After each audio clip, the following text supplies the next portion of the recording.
Pita detik dan hal laju. Ini tajuk tingkatan 4 dan kebiasaannya tajuk-tajuk fizik, tajuk-tajuk kimia ramai pelajar tidak suka sebab konsepnya agak rumit sedikit. Tapi sebenarnya kalau kamu faham, senang saja konsep pita detik dan hal laju ini. Ini biasa kita nampak di belakang kenderaan menunjukkan had laju kendaraan perdagangan. Maknanya kalau jalan biasa maksimum 80 km sejam. Kalau lebuh raya, dua lorong tu sebelah-sebelah 90 km sejam. Per jam. Kilometer mewakili jarak, jam mewakili masa. Jadi maknanya kalau kita mengira hal laju atau laju sesuatu objek, kita kena ukur jarak dan kira masa. Bahagi sahaja. Simple. Saya rasa kamu semua pandai membahagi. Kalau tidak, pakai kalkulator. Persoalannya, kalau di makmal, macam mana kita ukur kelajuan objek kecil? Kalau objek besar, contoh kereta ataupun orang berlari, kita boleh guna jam randik atau jam stopwatch. Jam sukan tu kan. Tapi kalau di makmal, contoh troli ini. Troli ini ada di atas landasan, bergerak turun ke bawah, atau kereta mainan. Kita tidak boleh pakai jam randik sebab kurang tepat. Sebab dari masa mula kita nampak dia bergerak dan berhenti, ada tempo masa antara mata dengan tangan. Itu sebabnya dalam mengira kelajuan acara sukan peringkat antarabangsa tidak boleh pakai stopwatch ataupun jam randik. Mesti pakai photo finish, jam komputer tu. Maknanya ada kamera di situ. Itu lebih tepat. Kalau di peringkat sekolah biasalah guru-guru pakai stopwatch. Okey, di makmal kita guna troli selalu ataupun kereta mainan. Jadi alat yang diguna untuk mengukur masa ialah jangka masa detik. Okey, ada landasan dan ada pita detik. Pita detik ni akan sukat masa dan jarak pergerakan objek. Kita tengok ni eksperimen. Ini eksperimennya. Transformer.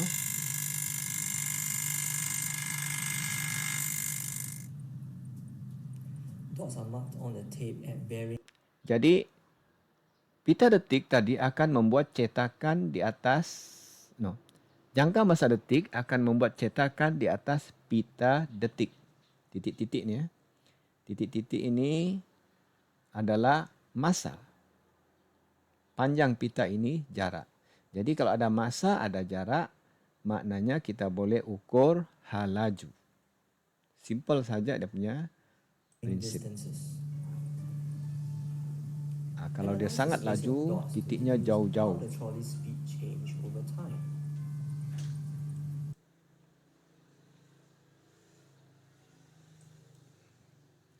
Jadi bagaimana mengukur masa? Jadi jangka masa detik tadi sebenarnya bergerak dengan, bukan bergerak, bergetar dengan kelajuan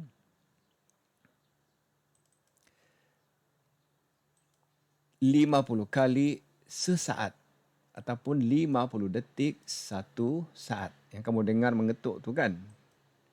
Itu adalah getaran elektrik. Kalau kamu pernah kena kejutan elektrik, kena karan dalam bahasa kita, maka kamu tahulah tu. Dia punya getaran karan tu. Itu dipanggil detik. Jadi 50 detik bersamaan dengan 1 saat. Jadi 1 detik bersamaan dengan 1/50 saat. Iaitu 0.02 saat. Hafal ini. 1 detik sama dengan 0.02 saat. Katakanlah kita ada pita detik ini. Jadi dia ada 1, 2, 3, 4, 5, 6, 7, 8. 8 detik. Kamu jangan kira mula dari kosong sebab detik ini masa. Masa mesti mula dari kosong. Bukan kamu kira jumlah titik. Jumlah titik ada 9. Tapi masanya 8 detik. Masanya 8 detik. Sebab masa dikira mula dari kosong. Dan di antara 1 detik satu titik ke satu titik itulah dipanggil detik. Ketuk di sini, ketuk lagi di sini. Jadi masanya ialah 0,16 saat. Kenapa? Ada 8 detik didarab dengan 0,02 saat.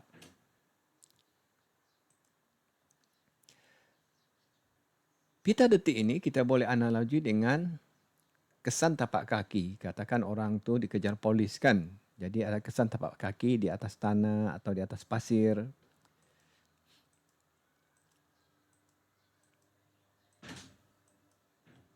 Kenapa? Sebab antara kita menapak dari satu tapak ke satu tapak itu mengambil masa. Jadi kita boleh sukat masanya. Jadi kalau masanya 1 saat, menapak itu jadi 1, 2, 3, 4, 5 saat. Dan jarak. Bila ada jarak, ada masa, maka kita boleh kira laju orang ini berjalan. Di makmal, inilah. Titik itu detik, mula dari kosong. Detik itu mewakili masa. Jadi, kita boleh ukur pita, bila ada jarak, ada masa, maka kita boleh kira laju. Ini dipanggil laju awal. Ini mula-mula nih. Ini kita boleh kira laju pertengahan dan laju akhir. Boleh. Ataupun kita kira laju keseluruhan pun boleh. Macam kereta, katakan cikgu bawa kereta ke Kunak. Jadi, dari Lahadatu pergi Silam, saya boleh kira lajunya. Silam ke Sabahan boleh kira laju. Dari Madai ke Pekan Kunak pun saya boleh kira laju. Dan boleh juga saya kira laju dari Lahadatu ke Kunak terus. Yang penting jarak dan masa.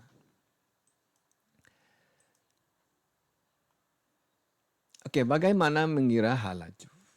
Jadi mesti kita ukur. Katakanlah panjang pita ini 13,5 cm. Masa kita sudah kira tadi kan? 8 detik, 0,16 saat, jarak pita, jarak panjang pita 13,5 cm. Jadi jarak dibahagi masa sama dengan 84 cm per saat. Laju ni sangat laju. 80 cm per saat. Senang saja. Okey, kita lihat corak pergerakan. Kalau biasanya kadang-kadang dalam soalan kamu diberi pita. Diberi pita dan dari pita itu kamu disuruh menjelaskan.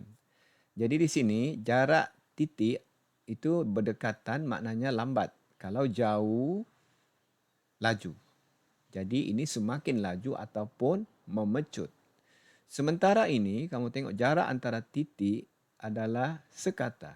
Jadi lajunya tetap atau seragam. Ini pula dari jauh ke dekat. Jadi dari laju, lambat dan berhenti. Ini kita panggil nyah pecutan. Diulang balik ya. Ini memecut, sekata nyah pecutan.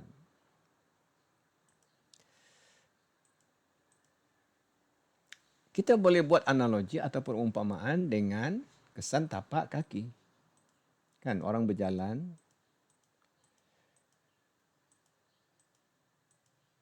Ini jauh-jauh sikit. Ini rapat. Akhirnya berhenti di sini. Jadi yang pertama ni berjalan sekata. Ini dia berlari-lari anak pun sekata sebab jarak antara tapak sama. Ini sangat berjalan dengan perlahan dan akhirnya berhenti. Senang saja ni konsep pita detik dan laju. Kamu kaitkan dengan analogi tapak kaki. Okey, antara satu tapak dengan satu tapak ada masa dan antara tapak dengan tapak itu ada jarak. Bila ada jarak, ada masa, kita boleh kira laju.